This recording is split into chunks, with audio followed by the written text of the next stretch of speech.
Welcome back. This is day 2 of 75 Gifted. And today I decided that I'm going to be practicing a keynote speech because, for being honest, I want to manifest that. I want to speak that into existence for my life, that I want to be on stages and inspiring people, motivating people into their best self. So today I'm a little nervous, so be gracious with me. It's my very first keynote speech. And it's also me documenting this because one day I will be speaking on big stages and I'll be able to look back at this and be like, oh, look how cute you were when you started. So this is my starting point. If it sucks, don't judge me. Only Jesus can judge me. But okay, let's get into it. I want to get into a really, really deep conversation today. But before I do, I have one question that I want you to ask yourself, and we're going to keep asking you all throughout my conversation with you today. The question is, what life do I really want? I take a dramatic pause there because I want you to really think about it. And even as I'm talking to you, hopefully you'll get some more clarity today. And by the end of our conversation, you'll have a really juicy answer for yourself. But I want you to ask yourself, what do I really want out of life? Now, I want you to realize the problem is that we have been living a templated life, especially if you live in the States. We all have the same route, and we can probably say in unison, go to school, get a good degree, get a good job, work that good job for 60 plus years until you earn enough for retirement to then retire, and then the world is your oyster. You can do whatever you want. What we don't realize, or at least what we're starting to realize now, is that doesn't work for everybody. That probably worked for our parents, that maybe even works for our grandparents, but it's definitely not working for us now. Why? Because it doesn't align with the lifestyle that we want. It's not that we're in a rush to get to the retirement. I mean, I kind of am, but it's also not even that we're rushing to get out of the work. Work is always going to be in our lives. We need to do something laborious, either with our hands or with our minds. That's not the issue. The issue is that 60 isn't guaranteed for everybody. And even if 60 is guaranteed, your health might not be guaranteed. You might not have the same knees to be climbing Mount Kilimanjaro, right, when you're 60. You might not even have the right financial setup, especially if you're in a 401k, because that's already a scam. That's a whole different conversation. But what I'm saying is, working until you're 60 to get that retirement as the standard route of work-life balance doesn't work for everybody. And you won't know it doesn't work for you until you ask yourself, what do I really want out of life? So what I really want to get through your head today is this idea, this paradigm shift, if you will, that you can actually customize your favorite life. Another dramatic pause. If you don't know what that life is, you can't get it. Okay, so that's why you first have to answer it. What do I really want out of life? Let me give you an example here because I have lived this. I can't be on this stage right now speaking to you if I haven't done this myself. When I was younger, I wanted to be a professional dancer. Everybody always said, go to school, get a good job, work until you're 60, retire. And I'm like, something in me knew that that was not for me. So I rebelled as hard as I could. I wanted to dance. I wanted to be a professional dancer. So when I was 9, I realized I want to be that type of dancer on stage, dancing with Janet Jackson, with the hundreds of thousands of people in the audience screaming so loud, and the quick changes that go on behind the stage that is like 30 seconds of sweat. It's chaotic. Like, I saw that on TV once at 9 years old, and I said, that's what I want. That. As delusional as that sounds, people were like, oh, that's not a real job. You're not going to have any type of money. You're going to be hustling forever. And maybe 100% yes, that was true. That's what happened. However, I was more fulfilled doing the thing that I desired since I was a kid than the thing that everybody else tried to feed me. The problem is there's your dream life and there's the life that was templated and spoon-fed to you. Now I want you to think again. What do you really want out of your life?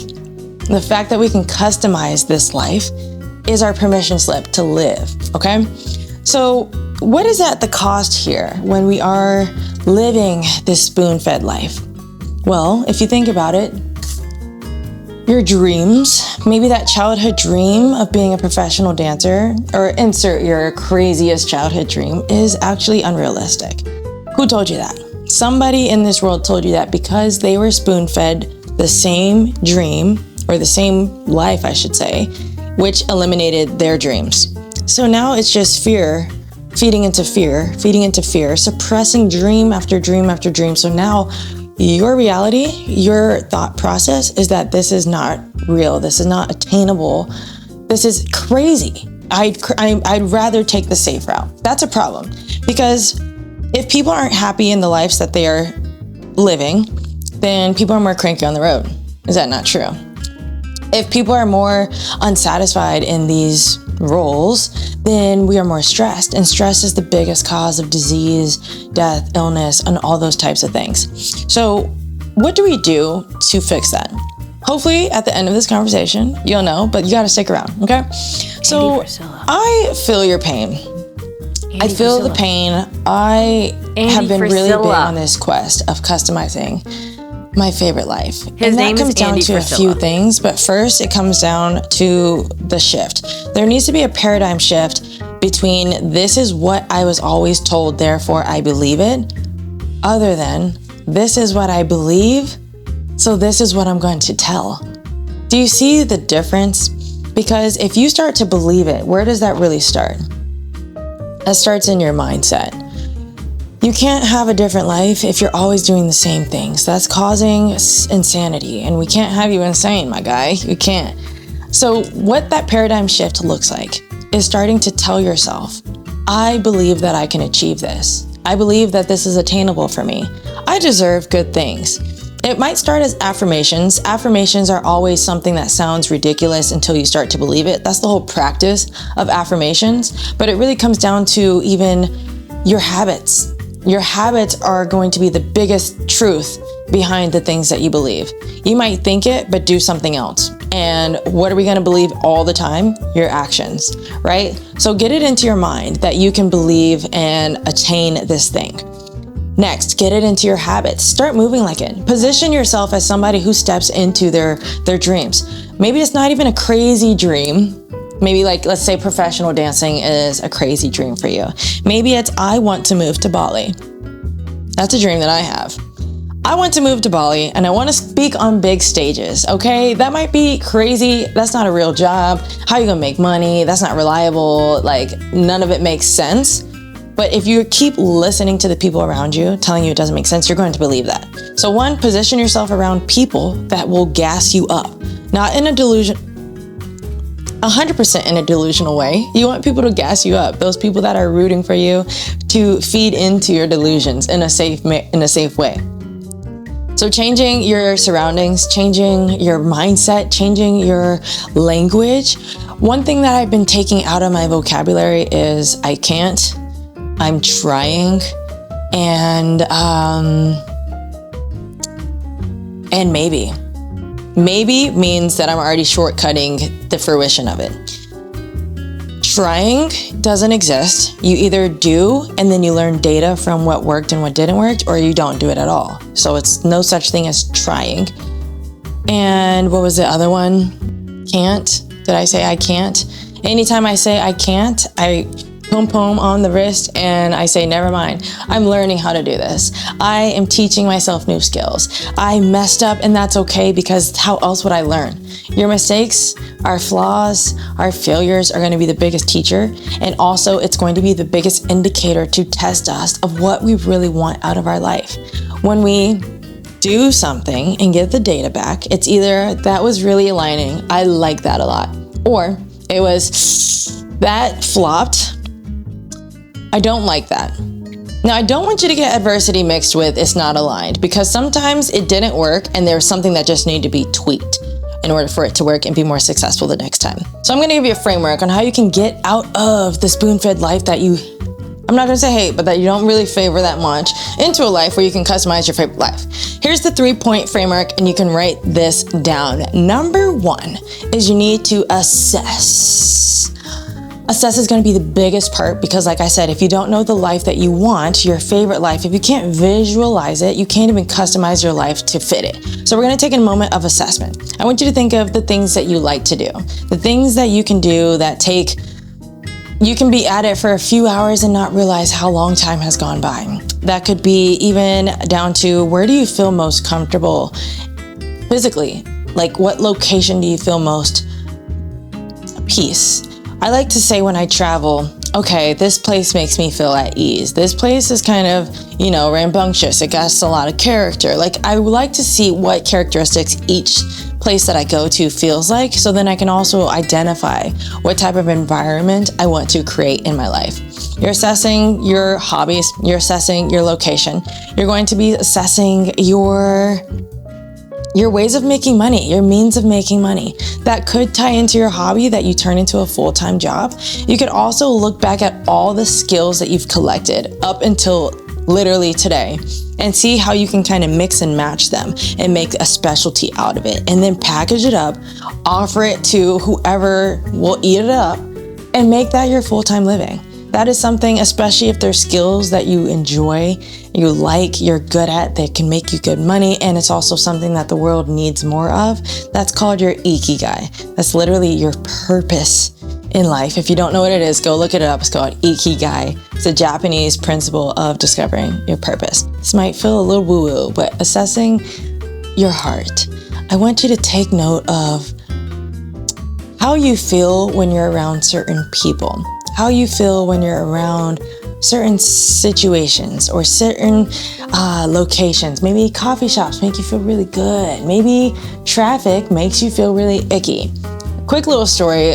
I used to live in an apartment in Alexandria, Virginia, and it was a cute little roof. It was on the top floor of this nice little apartment building, and right next to it was a freeway. It was 95, right next to Woodrow Wilson Bridge.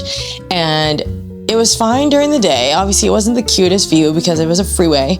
However, at night, it started to bother me because I could hear the constant driving of the cars. It started to bother me because metaphorically, I started to ask myself, why, right? And what bothered me is that it reminded me of the constant grind of getting up, going, always on the go, never taking time to rest. So I would find myself not being able to sleep because I'm next to these sounds of cars just choom, choom, choom, choom, all night, all day. So I realized I don't ever want to live next to a freeway ever again. And so with that, I want to move to Bali because there's palm trees and sunshine and wildlife noises. I want that. That's peace to me. So you want to assess what your heart feels most juicy and most fulfilled and most, the place that you can flourish the most. I want you to start thinking about that. I want you to think about the things that you got to let go of. It's going to be hard. It's going to be trying. And it's also going to be a lot of mourning. When I say mourning, you are going to mourn the things that you are letting go. And that might be friends. That might be family. That might be your favorite coffee shop down the street. That might be your job with your security benefits and all the familiarity. You might be mourning a lot of things, but when you realize the things that actually need to shed for you to flourish, you're going to be more fruitful from the inside out. That is something that I realized when I did go to Bali. I went to Bali for a week. I was there for a retreat, a women's wellness retreat. And it was just such a peaceful environment that every morning I woke up with no alarm clock. I would wake up with the sun. I'd get out there and journal outside by the coconut trees, and it's just green. And sometimes it was cloudy because I went during the wet season, but most times it was a little sunny, and it was just the most peaceful thing because in the morning there, the village people will burn incense as their form of sacrifice. So the whole town just smells like this fragrant incense, and it's the most peaceful thing. You can hear the birds chirping. It's just silence, and it's just quiet. And I realized that was something that I wanted. And when coming back home to America, it couldn't have been more obvious. The things that I had to shed. And it was so hard.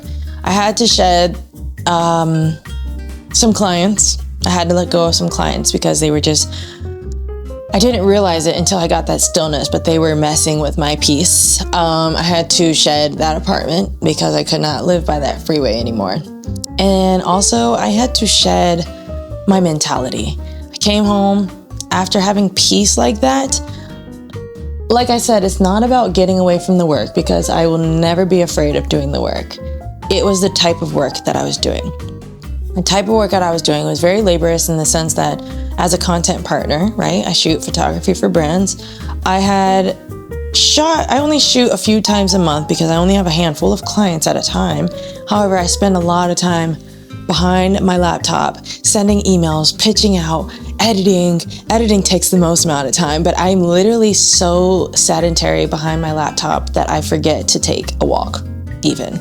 I can go to a coffee shop, but then I'm still like this at the coffee shop for hours doing this work. And so I realized I don't want to work like that anymore. I want to get up and touch grass. You know, especially as an entrepreneur, you're able to customize your own life. Why is it that I'm still sat behind a desk just like I would be at a 9-to-5? Cool, yeah, I get to work with the types of people that I like. I get to hire my friends or people that are really cool to work with. I get to take on projects that are really aligning with me. Yes, I get to customize my life in that way. However, the way that I was doing it, it was time to rewire it. So pruning is going to be a hard season, but it is so necessary. And the third thing, in order to customize your favorite life, you gotta start doing it. You gotta start customizing it. And that's little steps day by day. That's going back to your mindset shifts. That's going back to your habits and your behaviors in your every single day. That's going back to your language and how you speak to yourself and how you speak to others. And also how you let others speak to you, those boundaries, right? It comes to putting in the reps. Before you even step into customizing, that is what has to happen. After that comes the preparation season. I'm currently in my preparation season right now. I'm in a still season and it's very conflicting, and I've taken this up with God already. So it's really conflicting because it's a contrast between, okay, you got to set everything up. If you want to customize and change your life, you just quit your job, you're about to move, you don't have that much money coming in, right? You have all these things that are lined up against you because you just pruned everything. So now you feel like, okay, I got to set up my next job opportunity or my business. I got to set up these tickets and find out where I'm going. I got to pay for a new apartment and get all this furniture. You feel very overwhelmed because now it feels like it's up to you to figure everything out. The way that I'm conflicted is I'm conflicted against that contrast also versus this stillness. This is a season where silence is literally golden. Oh, hello. What's up? Amir just walked in. Remember yesterday I told you he, sprained his ankle a little? He just came in from his 75 hard walk. How was it? It was cold. It was cold? I can walk better today. You can walk better? Yeah. Last 7, I got one more. No, I got one. Okay. Thanks. I was in the middle of something, so you can just sit there. Yeah, just keep running up there. Keep it roll. On the other side is that stillness that is very conflicting because you feel like you need to do so much stuff, but really God is like, I need you to be still so I can speak to you. I'm moving some things and arranging them for you because I am your ultimate source. I need you to rely on me and trust me when I say I got you covered. So that is a hard portion to be in, a hard season to be in, because you constantly want to figure it out for yourself, but you also are giving it to God to figure it out for you. So I would say that is the third step in the framework. That is the third step in customizing your favorite life. One is taking that assessment, seeing what is even feeling good for you, what is feeling juicy. 2, what is there to prune? What do you need to let go of and start mourning? And then 3, you need to start customizing your life. You need to start doing it and setting things up, or just taking some time to be still. So the true transition comes from, ultimately, in order for you to customize your life, you can't do it by yourself. Yes, you can be the creative director of your life, but ultimately, we already know who is the executive director of our lives. You need to take it up with God. Before you quit that job, don't say Kiana told you so. Unless I told you in person, because I probably actually did. But you need to go to God first and pray on it and see, okay, what do you need me to do, God? Because he might actually need you there for another season, because he's got some people that he's going to speak through you through so that they can be saved, and then he'll save you after. Like, you need to take it up with God first. Another thing that we want to do is be still. I say that from the depths of my heart. Just be still, because There's so much that we can do. We're so used to the busyness. We're so used to the hustle and the bustle that to be still is really where you're going to find that real clarity, rather than going on ChatGPT and staying up till 4 a.m. trying to rebrand your life for the 7th time. I say that from experience. Like, don't do that.